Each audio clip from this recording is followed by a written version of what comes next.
হাঁসের ঘরে হাঁসগুলো অল্প বার করে দাও, ওমর দিয়ে দাও।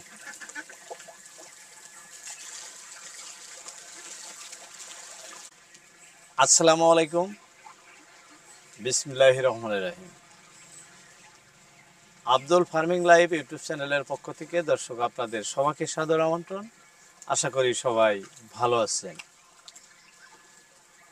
দেশ এবং দেশের বাইরে যে যেখান থেকে আমাদের প্রতিবেদনটি দেখতেছেন সবাইকে অন্তরস্থল থেকে ধন্যবাদ জানিয়ে শুরু করছি আজকের প্রতিবেদন। দর্শক, দেখতে দেখতে আষাঢ় মাস কেটে গেল, যাই বলতেই শ্রাবণ মাসে পুরা গরম।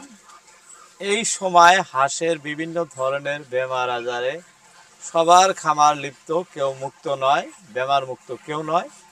এই সময় কিন্তু খুবই কষ্টকর সবার জন্য।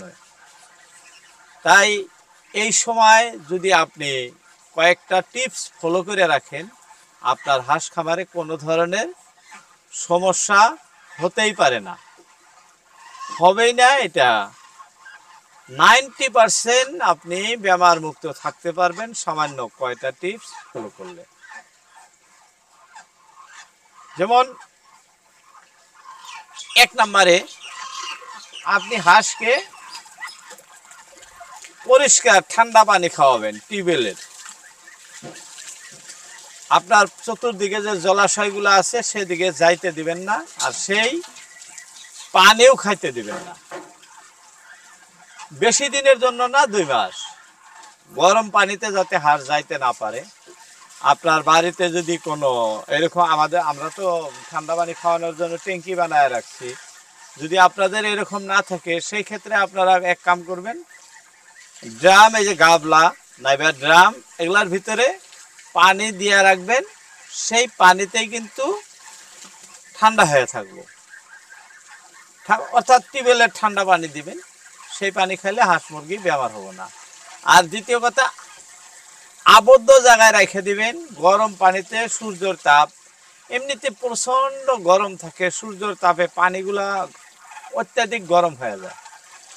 আর সেই গরম পানিতে যাওয়ার ফলে ছোট বাচ্চা হোক আর বড় হাঁস হোক আক্রান্ত হয়ে আসে।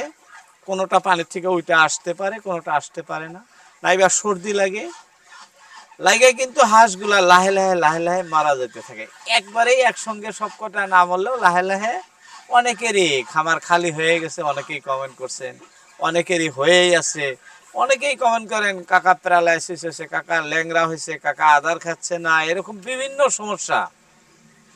সকল সমস্যার সমাধান আপনারা যদি হাঁসগুলাকে এক জায়গায় আবদ্ধভাবে ধরে রেখে আদার খাওয়ান, অর্থাৎ আবদ্ধভাবে এরকম না যে আপনি চাপাচাপি করে রাখলেন, অল্প ফ্রি টাইপে রাখবেন। আমরা যেরকম খোলাওয়ালা, একদম রাস্তা পর্যন্ত খোলা আছে, এরকম খোলাওয়ালা রাখতে চেষ্টা করবেন। আপনার হাঁসের সমস্যা অবশ্যই হবো না। দ্বিতীয় কথা, হাঁসের যে তৃতীয়তে, আপনার হাঁস সবসময় ধরে রাখবেন। যেহেতু সামান্য আপনি লেবু খাওয়ান, ইলেকট্রল অরেঞ্জ খাওয়ান, আর ওরসেলাইন খাওয়ান, এই প্রচণ্ড গরমের সময় খাইতে দিবেন। কারণ তাপমাত্রা 37 ডিগ্রি থেকে 38 ডিগ্রি পর্যন্ত হয়ে থাকে। হাঁস এমনিতে দুর্বল টাইপের প্রাণী, এদের পাখি, এদের খুব কষ্ট হয়ে যায়, কারণ পাখা দিয়ে আবৃত, প্রচুর গরম হলে কষ্ট হয়ে যায়। তাই শরবত জাতীয় আপনি যেটাই খাওয়ান, লেবু দেন, তিতুলের টেঙা দেন, অনেকে তিতুলও খাওয়া থাকেন, অনেকেই অরেঞ্জ খাওয়া থাকেন। তো অরেঞ্জ খাওয়ানটাই সবচেয়ে বেটার, সবচেয়ে বেস্ট। আপনারা খাওয়াইতে পারেন, তাতেও আপনার হাঁস সুস্থ সবল থাকবো। আর ভালো খাদ্য খাওয়াবেন, যেহেতু আবদ্ধ অবস্থায় থাকবো 2 মাসের মতো, ভালো খাদ্য খাওয়াবেন যাতে শুকায় না যায়। খাদ্য যদি কমজোরি দেন তাও দুর্বল হয়ে যায়। তো ভালো খাদ্য খাওয়াবেন, আপনার হাঁস দুর্বল হয়ে যাবে না।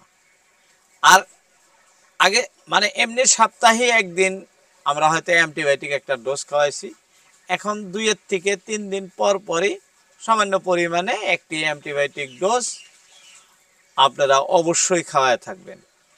দেখবেন কোনো ধরনের সমস্যা ফেস করতে হবে না। আমাদেরও তো এই পাশেই পানি, বাড়ির এই পাশেই পানি আছে, আপনারা সবাই জানেন। আমরা কিন্তু হাঁস ছাড়ে দিই না। আমি এই যে কৃত্রিম পদ্ধতিতে ট্যাঙ্কি বানায় দিছি, এখানে সকালে ঠান্ডা পানি দিয়ে দিলে সারাদিন এই ঠান্ডা পানিগুলোই থাকে, এই পানি গরম হয় না।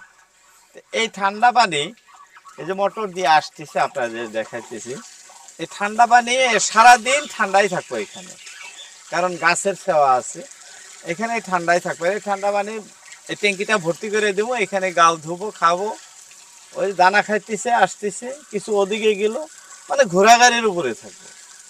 এইভাবে যাদের সুবিধা আছে আপনারা রাখতে পারেন, রাখলেও কিন্তু হাঁসের কোনো সমস্যা আসবো না। যাই হোক, যারা ইচ্ছুক এই ধরনের ব্যবস্থা করে রাখতে পারেন, আপনাদের হাঁসের কোনো ধরনের সমস্যা হবো না বলে আমার আশা। হয়তো অনেকেই এরকম ব্যবস্থা করে ফেলছেন, আমি ইউটিউবে কিছু কিছু মানে ফার্মার করে দেখতেছি, ওনারা এরকমভাবে হাঁস পোষণ করতেছে। যাই হোক, বলতে বলতে অনেক কথা বললাম সকালবেলা, আজকে আর নয়, আজকের মতো ইতি টানছি।